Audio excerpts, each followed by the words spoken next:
Nous sommes un pays de paix. Nous ne voulons pas la sécession. Je s'attaque maintenant à la jeunesse. Le diable est brisé. Il va venir avec l'homosexualité, le lesbianisme. Apprenons à dire Satan, bien Benoît. Nous te refusons avec tes tentations. Mon frère, ne garde pas ton avenir pour un petit million. Ton corps est le temple du Saint-Esprit. 1, 2, 3, 4, 5. Ta sorcellerie, oh, un Satan, viens tourner bien Benoît.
Bonjour tout le monde.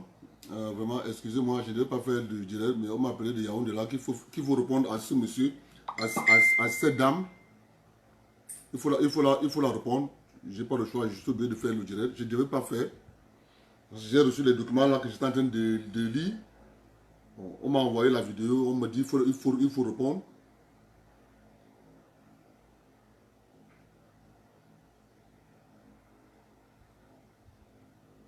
Poser la même question que j'ai posée au professeur Pascal Samuel Yanding la semaine dernière. Est-ce que ce n'est pas finalement une distraction, éloigner un tout petit peu le peuple des attentes que le peuple aurait voulu formuler à l'endroit des gouvernants? Ça va faire 10 mois que Paul Biya a été élu. Quel acte concret justement Paul Biya a posé depuis lors, Paul Biya et son gouvernement?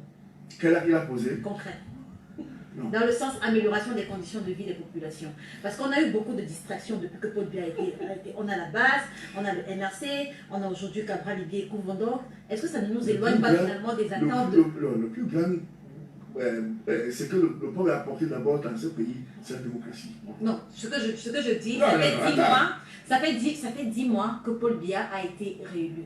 Qu'est-ce que Paul Biya et son gouvernement, quel acte concret ce gouvernement a posé dans le sens amélioration des conditions de vie des populations? Quel acte concret? Vous savez, nous sommes dans l'arène politique, ici, et nous allons parler de la politique. Vous voulez parler de mon champion, et vous me posez la question de parler de lui. Je ne suis pas venu ici pour parler d'abord de lui, premièrement. Je suis venu ici pour parler des sujets que vous avez suivis. Et vous ne voulez pas que je parle de ces sujets pour me distraire de parler de mon champion. Bon. Maître Julius, vous savez, attends, c'est déjà vous. Maître Julius Achou. Donc vous allez vouloir maintenant enlever ma réponse à ce sujet pour parler d'autre chose. Ça veut dire que je parle de travail de professeur, mais moi je parle de Maître Julius Achou, je suis encore celle qui formule. Premièrement, vous avez demandé que est-ce que sur le RDPC qui a de l'utiliser? Quand je vous réponds, vous avez changé. Non, c'est pas ça clair. Vous étiez le premier à prendre la parole sur ce sujet, Cabral Ibie et le professeur Kouvondor. Là, on est en train de sortir du sujet. Et je choisis justement de sortir avec vous. Un autre sujet. Justement, je fais le parallèle. Est-ce que ce n'est pas finalement une distraction? Est-ce que le RDPC n'utilise pas tout ce qui se passe dans l'opposition, tous ces sons dissonants qu'on entend au sein de l'opposition? Est-ce que vous avez entendu parler de ça? Pour justement distraire. Est-ce que vous avez entendu parler de problème? Est-ce que le RDPC n'en profite pas justement? On n'en a pas besoin. Parce que le RDPC n'est pas un parti, n'est-ce pas, politique qui parle de problèmes interpolitiques. Sinon, en 10 mois, sinon, s'il n'y avait pas eu tout ça, les populations camerounaises seraient justement focalisées sur leurs attentes vis-à-vis des gouvernants. En 10 mois, justement, qu'est-ce que le gouvernement de la République a posé comme acte concret? Il faut noter que le président de la République, quand il venait en campagne électorale, il avait un projet politique de 10 points qu'il a présenté. On en a analysé à maintes reprises. Nous sommes en train d'élaborer. En 10 mois, vous voulez qu'on fasse la magie? Ça prend du temps. Regarde par exemple. Le dialogue. Non.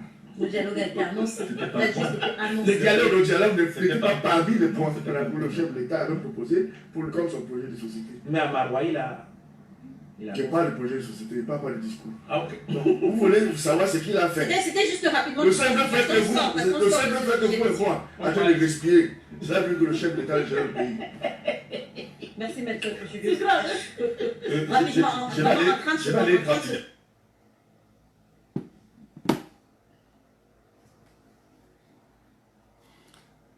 Cette chaîne de télévision STV,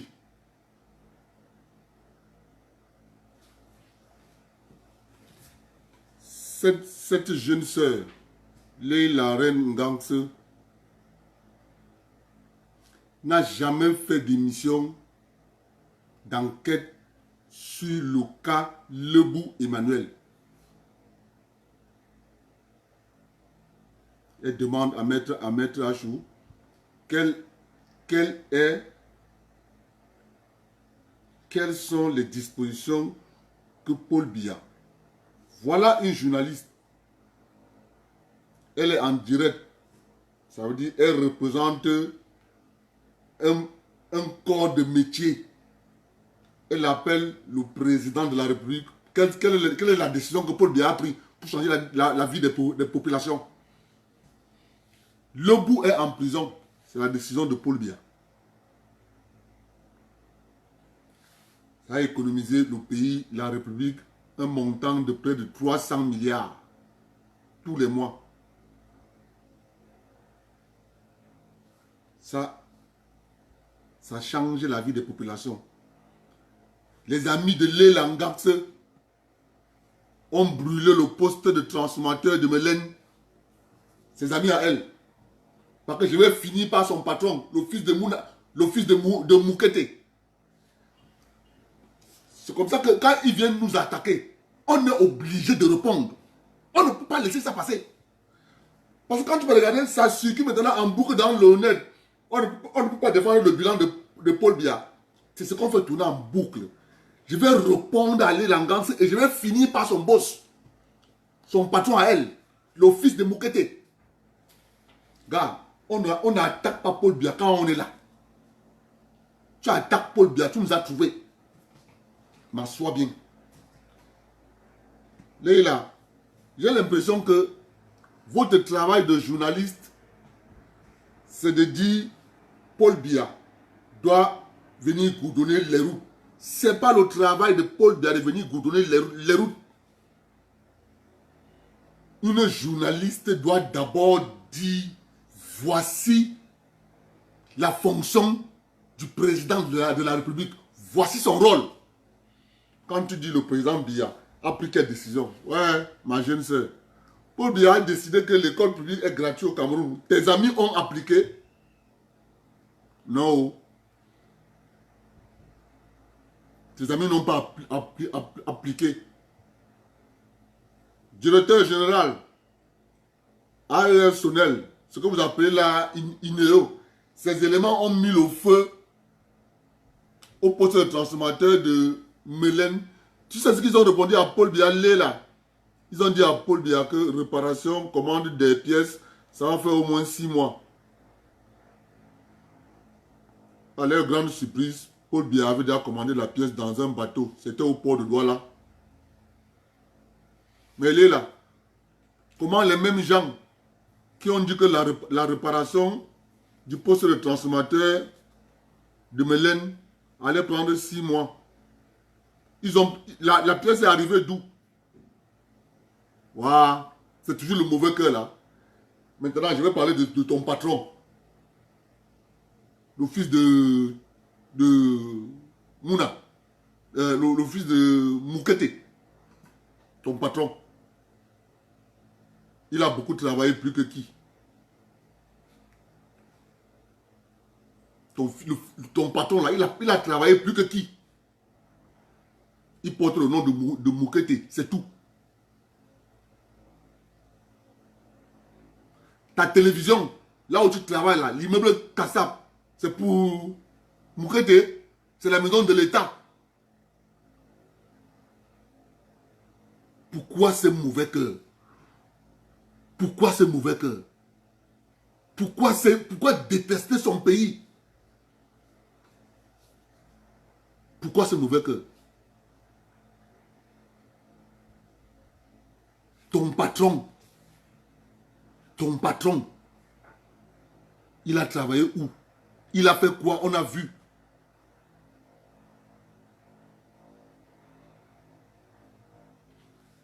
Camtel Mobile devenu MTN, il était PCA. C'est devenu pour lui. C'est le seul pays où un PCA achète une entreprise de téléphonie mobile. Tu n'as jamais fait d'émission sur ça. Tu ne peux pas parler. Non. Paul Biya, son nom est sucré à appeler. Il n'y a pas de route à Douala, c'est Paul Biya. Les drains sont bouchés à Douala, c'est Paul Biya. Pourquoi ça vous fait tant mal de dire la vérité aux Camerounais? Ton patron a eu son argent où? Il a inventé quoi? On a vu. Ton patron a inventé quoi? On a vu.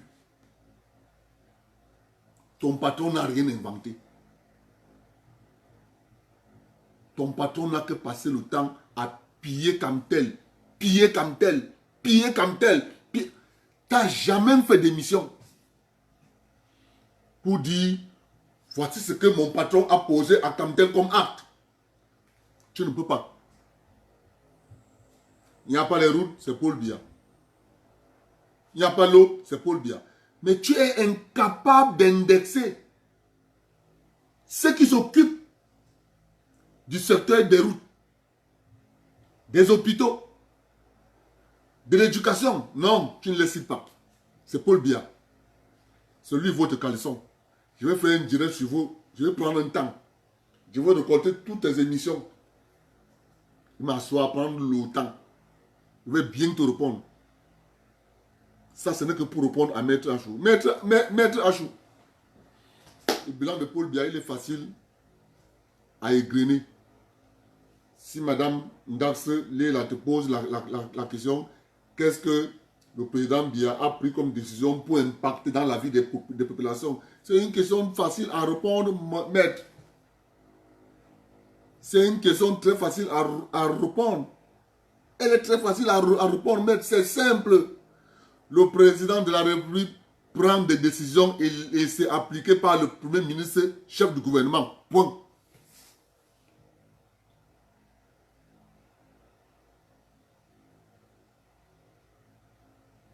C'est aussi simple comme bonjour, maître. Vous n'allez pas faire la sorcellerie? Quel est le président de la République qui a déjà pris une décision, ça a impacté dans la vie des populations en 10 mois? Un président qui est entouré par des complotistes. Ça se passe où? Il faut un peu arrêter avec ça. Arrête. La manipulation a échoué. Ouais, voilà celui-là, il vient mettre les têtes de mort. Voilà, il n'a rien à faire. Ça a échoué. Ça a échoué, il vient mettre les têtes de mort. Il se rend compte que je suis en train de répondre. Mais les têtes de mort, mon frère, ça ne va rien changer. Je suis désolé. Je suis désolé. Mets les têtes de mort comme tu veux. Mais la vérité est là. La vérité, elle est comme les fesses. Un président de la République, ça prend des décisions. Et les décisions sont implémentées par les ministres. Les langages se posent la question aux ministres. C'est facile de vous asseoir. Il dit quelles sont les décisions que le président a prises. Il a pris beaucoup de décisions. Elle s'appelle Léla Ndax.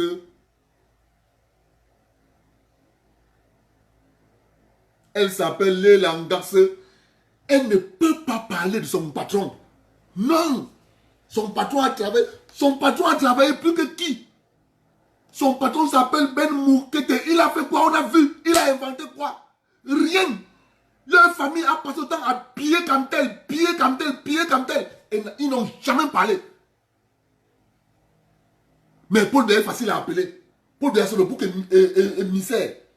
N'importe qui va se lever, s'asseoir, Paul Biya. N'importe qui va se lever, s'asseoir, Paul Biya. Ça a commencé par Cameroun Câble. Ça a changé de nom.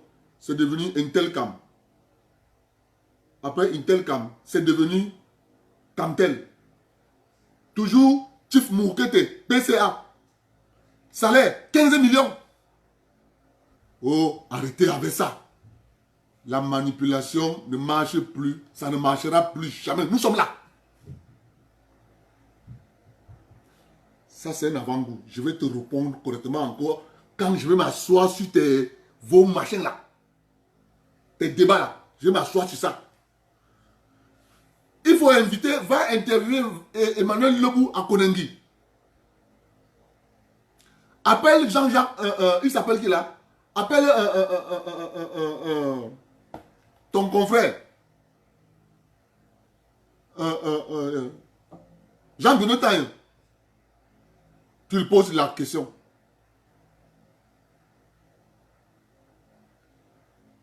Vous allez arrêter avec ça. Votre manipulation a échoué aujourd'hui. Ça va échouer demain. En tout cas, nous, je vous le dis encore. Quand le pays va prendre feu, on va voir comment vous allez faire pour vous retrouver au consulat de Paris. Au consulat de France à Douala. Nous allons voir comment vous allez faire. Vous ne connaissez pas quand les pauvres prennent une décision. Je vous le redis encore ici. Yaoundé. Aucun Camerounais n'entrera dans une ambassade. Quand ça va prendre feu. Vous pensez qu'on blague, vous allez voir. Aucun Camerounais n'entrera dans l'ambassade, se cacher quand ça va prendre feu. Aucun Camerounais. Attendez. Je vous dis, la manipulation, ça, on ne va plus laisser. Paul Biya, ça prend les décisions, les ministres implémentent. Va demander au ministre, tu viens voir un avocat, parce qu'il est militant du RDP, tu demandes à l'avocat quelle est la décision que Paul Biya a prise pour impacter la vie des populations. Va demander au ministre. Il faut convoquer ton ami Jean-Benoît Tagne. Il va te dire comment combien on lui paye à Canal 2. La manipulation a un début et une fin. On va mettre fin à ça. Partagez le direct. Ça tourne en boucle dans le net. Vraiment de Dieu. On ne peut pas défendre le bilan de M. Biya. Le bilan de M. Biya est un bilan extraordinaire. M. Biya prend le pouvoir en 82. L'aéroport de la République du Cameroun est en van. De Van à Tchinga, ça fait 15 km. De la poste centrale à la cité verte, ça fait environ 4 km. De la poste centrale au stade Omnisport, ça fait environ 4 km. Donc vous avez en sens de longueur, ça faisait de l'aéroport jusqu'à Tchinga, ça vous donne une longueur de 10 km. Vous avez une largeur de 4 km. Le goudron, c'est fini dans la ville de Yaoundé. Aujourd'hui, le goudron dans la capitale, on compte le nombre de kilomètres de goudron en centaines de milliers de kilomètres de goudron dans la capitale, Yaoundé. Paul Biya arrive au pouvoir en 82. Il y a l'hôpital central de Yaoundé. Il y a l'hôpital de la Caisse. Aujourd'hui, à Yaoundé, nous avons l'hôpital général. Nous avons l'hôpital gynéco-obstétrique. Nous avons le centre de reproduction central, le machin qui donne, là où on fabrique les femmes et les enfants dans le ventre là. C'est grâce à Paul Biya. Waouh, la sorcellerie vous donne quoi, non? Ouais. Qui t'a appelé ici? Tu viens mettre les têtes de mort. Je t'ai appelé ici. Hein? Je t'ai pas appelé ici, là. Ne viens plus ici. Paul Biya prend le pouvoir à Yaoundé, au Cameroun, en 82. Il y a le lycée Général Leclerc. Il y a le lycée bilingue des Sos. Il y a le CES de Ngwaikele. Il y a le CETIC de Ngwaikele. Il y a le CETIC Chalatangana. Waouh! Il y a combien de lycées à Yaoundé? Ouais, le mauvais cœur, ça vous donne quoi? La sorcellerie, il vaut.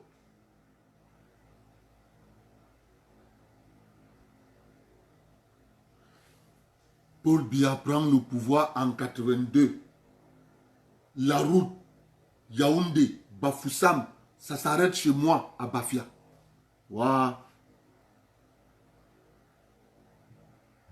La route Yaoundé, Bafoussam, ça s'arrête à Bafia, ça ne continue pas.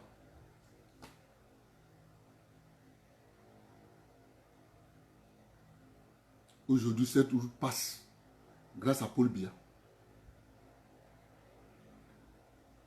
Bamenda, Ekok, Inugu Rangers, Inugu, la ville de Inugu, au Nigeria, c'est goudonné. Douala Kumba, c'est goudonné. Douala Limbe, c'est goudonné. Douala Boya, c'est goudonné. Waouh! C'est quelle sorcellerie! Bafoussam Fumban, c'est goudonné. Paul Biya. Yaoundé, Ntui, goudonné. Ntui, Bachenga, goudonné. Bachenga, Yoko, c'est goudonné. Waouh! C'est toujours la sorcellerie. Il n'a rien fait. Il prend le pouvoir. On connaît seulement l'hôpital central de... L'hôpital La Quintini de Douala. Ouais.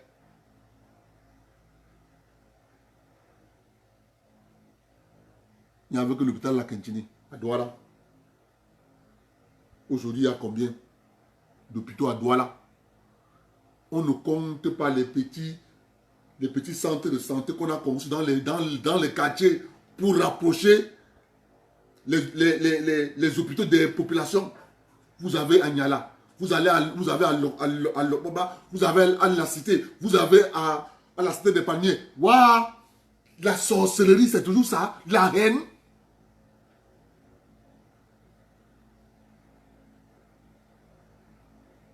Ça ne marchera plus. Nous avons Facebook. À n'importe quand je réponds. À n'importe quand je réponds. Dès que ça arrive chez moi, je réponds. Paul Biya est le sauveur de la République du Cameroun. Nous sommes des patriotes. On sait ce qu'il fait pour le pays. On sait ce qu'il fait. Il n'y a que les journalistes que Paul Biya ne fait rien. Pour les journalistes, le pays n'a pas avancé. Le pays est comme il a pris en 82. Vous allez raconter ça à vos enfants. Pas à nous. C'est ça qui est la vérité. Je suis désolé. Vraiment, excusez-moi, je n'allais pas faire de direct aujourd'hui parce que j'ai tellement les documents là à lire. Il faut lire ça et préparer les directs. C'est pas facile. Je n'allais pas faire ce direct. Mais on m'a demandé de répondre à ce monsieur, cette dame.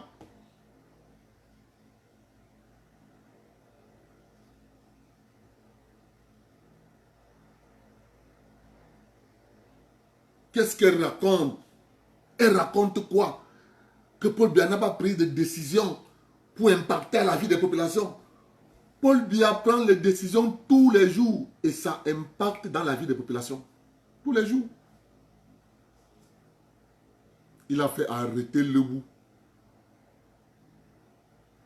La vie des populations va changer. Parce que ça va permettre, l'argent qu'on a mis de côté va permettre à refaire les plateaux techniques. C'est beaucoup d'argent. Vous n'êtes pas content. Parce que vous étiez dans le secteur privé, mais vos salaires étaient payés par le bout. Vous avez remarqué une chose?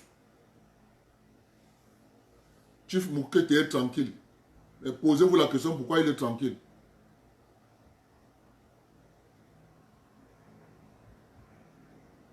Vous l'entendez encore parler? Il ne parle plus. Comme il ne parle plus, ce sont ces journalistes qui vont prendre le relais. Eh bien, nous sommes là.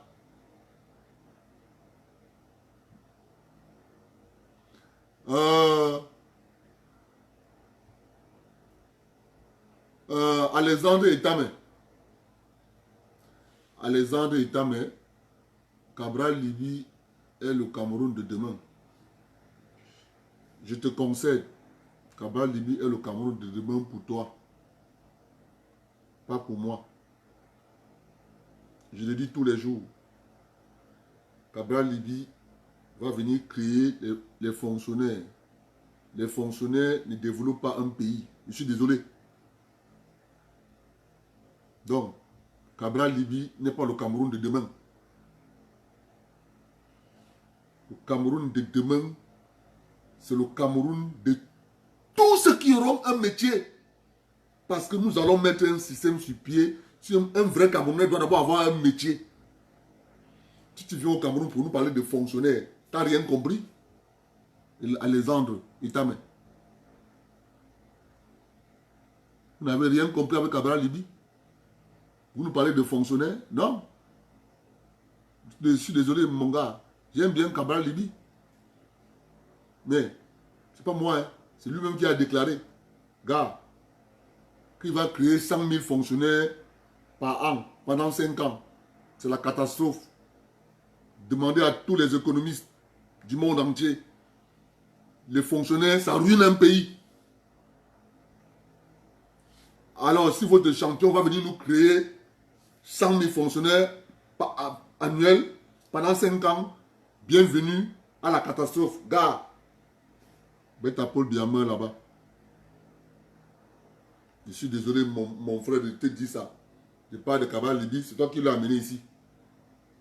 Tu sais que moi, je suis quelqu'un qui je ne donne pas de cadeaux. Cabral Libye, il est jeune, il a l'avenir, c'est bon, c'est encourageant. Mais son programme politique ne cadre pas avec la donne réelle d'aujourd'hui. Un jeune homme politique qui vient de me parler de fonctionnaires, il est en train de me parler des années 50, qu'on rêvait être fonctionnaire. En 2019, on rêve d'être entrepreneur. C'est ce discours. C'est le nouveau discours. Il faut dire ça à Cabral Libye. Je suis désolé, mon frère, c'est toi qui l'as amené ici là. Vraiment, je sais que chez vous là-bas, il se fait du hâta. Jean-Marie Samban, tu voulais dire quelque chose?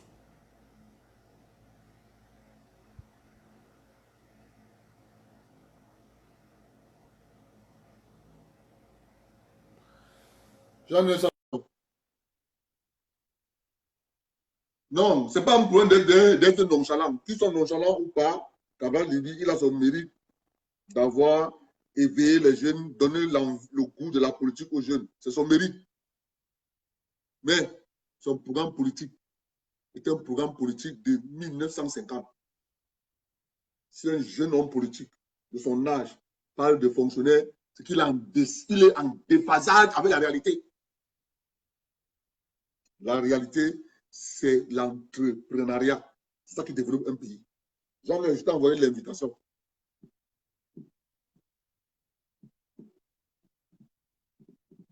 Il est jeune, il doit regarder ce qui se passe dans le monde. Quand tu viens nous dire que tu vas faire les fonctionnaires, gars, ça ne marche pas avec nous. Hein. Les fonctionnaires, on a vu ce que ça a créé. Oui, allô? Oui, voilà. Je voulais dire quelque chose par rapport à ce que vous appelez journaliste là. Moi j'étais dans des... J'ai parfois fait des émissions dans des chaînes de radio, des émissions d'ordre social. Je peux vous dire que tout ce que vous voyez appeler journaliste, pompeusement journaliste, c'est du ramassis. C'est-à-dire que il y a des chaînes de télévision là qui parfois n'ont même pas les moyens de payer ces gens-là, qui vont recruter dans le tas. C'est-à-dire que monsieur n'importe qui arrive, parce qu'il peut parler, parce qu'il a une licence en ceci ou en ça, parce qu'il a un bac, il y en a même au niveau BPC. Allez voir même certains qui n'ont même pas de BPC. Donc, c'est la plupart de ces gens-là, quand vous les entendez sur les chaînes de télévision, souvent ils arrivent, c'est quelqu'un qui va arriver. D'abord, les salaires ne sont pas payés. C'est des gens qui sont très mal payés, et qui, généralement, n'ont même pas les moyens de faire comment on appelle ça? De faire des enquêtes sérieuses. C'est-à-dire que c'est des gens qui, souvent, tu arrives dans une rédaction, ce qu'on appelle une rédaction, tu vas voir des gens qui arrivent, s'ils ont un journal à midi, ils vont arriver vers 10h30, 11h, ils vont aller sur Internet, ils vont écouter ce que Abdel Karim a dit, ils vont écouter ce que Amer Kamer a dit, ils vont écouter ce que France 24 a dit, ils vont faire la revue de presse sur Internet, et puis ils vont vous prendre des copier-coller. C'est-à-dire que vous allez voir, vous allez parfois suivre dans certains journaux un reportage de France 24 qui est copié. C'est-à-dire que c'est-à-dire que monsieur copie ça complètement et il vous relie la même chose. C'est des gens qui n'ont aucune épaisseur. C'est des gens qui sont là, qui parfois sont à la solde de mafieux qui leur font dire tout ce qu'ils veulent. Je vais vous prendre un exemple simple. Il y a un qu'on appelle Joseph Abena Bena. Il est à Kribi. Il a été mon chef, quand je dis chef de chaîne, il a été chef de chaîne dans une chaîne que où je faisais quelques émissions, d'autres sociales, je dis encore. Cette émission s'appelait Caritas. Alors, je donnais la parole dans cette émission à des personnes qui avaient des soucis de tout genre pour qu'ils viennent s'exprimer parce qu'ils n'avaient pas moyen de dire ailleurs ce qu'ils pensaient. Un jour, il y a des employés de VCAM qui viennent me voir. Ils étaient deux, originaires du Nord-Ouest. Et ces gens venaient se plaindre chez moi. Ils disaient, voilà, en passant, ce Joseph Abena est journaliste, il représente Equinox à Kribi. Alors, ces journalistes, ces employés de EVCAM qui sont venus me voir me disent, vraiment, chers frères, nous en avons marre. Nous vivons comme des esclaves. La paye est ridicule. Nous vivons dans des conditions exécrables. Nous travaillons dans le danger et il n'y a personne pour nous entendre. Nous sommes prêts à dire la vérité, peu importe ce que ça va nous coûter. Alors, je prends sur moi d'aller voir le chef de chaîne, M. Joseph Abena Bena.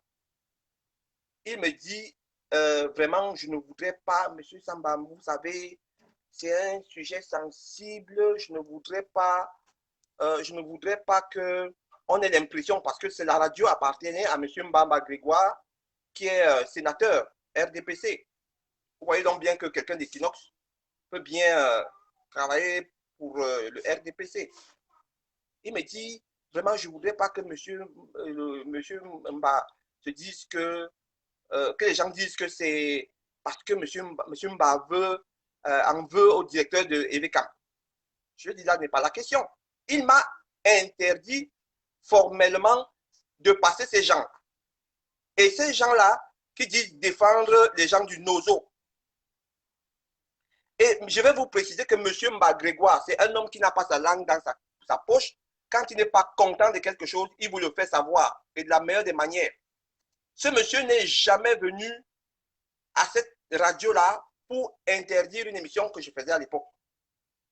Ça veut dire que ce n'est pas à M. Mba Grégoire qui a appelé sa radio du peuple qui pouvait venir s'opposer à ce que les gens viennent dire, dénoncer des abus qui leur étaient faits. Alors, donc, quand vous voyez ces gens-là qui viennent après sur Equinox défendre le Nozo et autres, c'est ridicule. Un jour, j'ai eu une discussion avec ce monsieur Abena sur Internet qui parlait, qui défendait justement le Nord-Ouest, le Sud-Ouest. Et je lui ai rappelé cette histoire. Il me dit, monsieur Sambam, vous n'aviez pas la hauteur nécessaire pour aborder ce sujet. Je lui ai dit que voilà, je n'avais pas la hauteur nécessaire pour aborder ce sujet-là. C'est pour ça que vous, les grands journalistes, toutes les informations aujourd'hui vous échappent et se retrouvent sur les réseaux sociaux parce que le peuple n'a plus confiance en vous. Bon, donc je vais vous prendre je vais vous prendre un deuxième cas. il y a un certain Moussa Takou, qui est représentant de Canal 2 International à Kribi. Alors, il y a un quartier qu'on appelle Mokolo. Il y a des poteaux électriques qui tombent pratiquement sur le toit d'un habitant. Ces poteaux électriques-là, on parle encore des néos. Ce poteau électrique est resté couché là pendant près d'une semaine avec des fils sous tension, sur la véranda de ce monsieur-là. Alors, en urgence, j'appelle monsieur Takou pour qu'il parle de ça sur Canal 2. Vous savez ce qu'il m'a répondu? Il faut payer. Et non! Il m'a dit, monsieur Sambam, on n'attaque pas nos clients. Voilà ce qu'il m'a dit. Je ne peux pas parler de ça parce que Eneo est un de nos gros clients. Je ne peux pas parler de ça. Ça, ce que je vous dis là, c'est une vérité. J'ai cité le nom. Donc, vous voyez à peu près ce que c'est que nos journalistes, c'est des vendus. C'est des vendus, c'est des gens parfois qui n'ont même pas de paye. Allez voir où ils vivent. C'est des gens qui sont à la solde du premier venu, monsieur Abdelkarim. N'importe qui, même vous là, allez sur, je ne sais pas sur quelle chaîne de télévision que vous voyez au Cameroun, vous pouvez faire dire à n'importe quel journaliste ce que vous voulez. Il suffit de lui glisser quelques sous.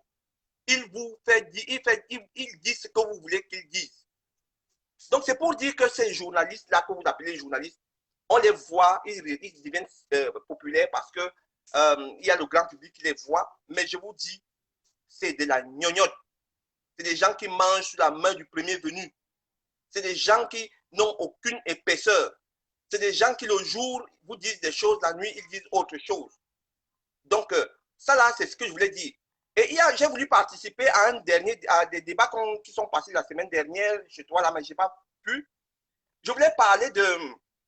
Ça, j'en profite juste. Je voulais parler de M. Moutazé et ses listes. Il est temps aujourd'hui que M. Moutazé remonte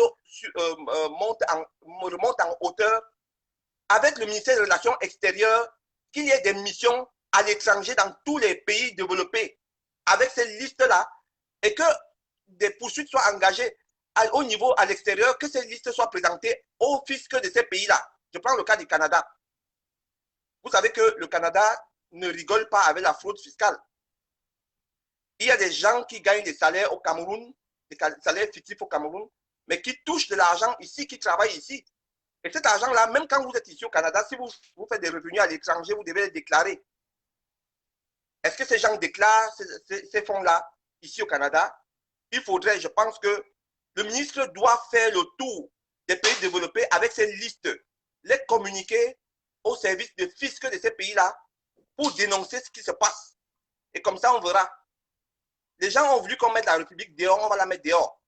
Ce qui va arriver, va arriver. Donc, c'est On va la mettre sur la table. Tu dis?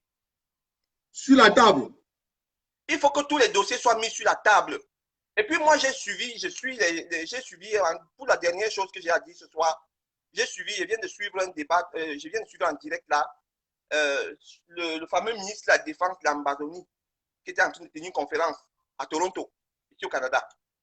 Il disait qu'il va amener des attaques sur Douala. Moi, je voulais demander aux députés du Canada, moi je pense qu'il faut qu'on fasse une démarche.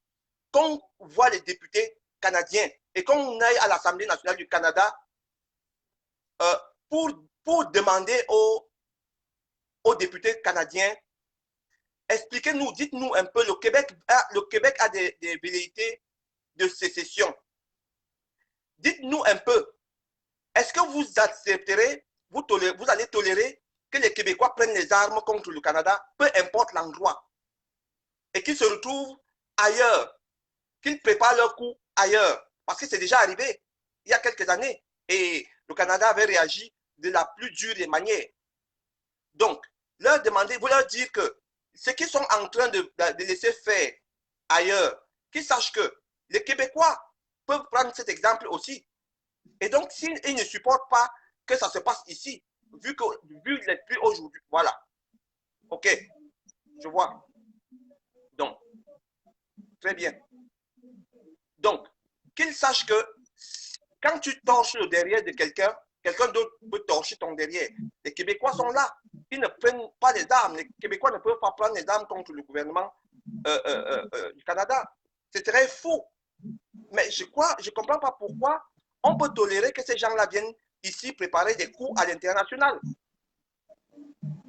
Le président catalan, je crois, d'Espagne, on lui a donné un visa pour venir faire une conférence ici avec la société Saint-Jean-Baptiste Québec. Il avait son visa, mais au moment où il devait faire son voyage, on lui a signifié que le Canada lui retirait son visa pour cause de situation en Espagne. Donc, moi, je ne comprends pas pourquoi ils peuvent faire de 2 poids, 2 mesures. Donc, moi, c'est un peu ce que je voulais dire ce soir. Je continue à suivre après.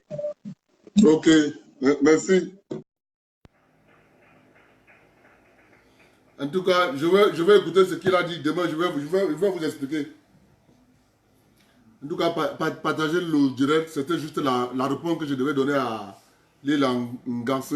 Je vais m'occuper de leurs journalistes. Je vais recenser tous les journalistes de là-bas. En tout cas, passez une bonne nuit. Bonne journée.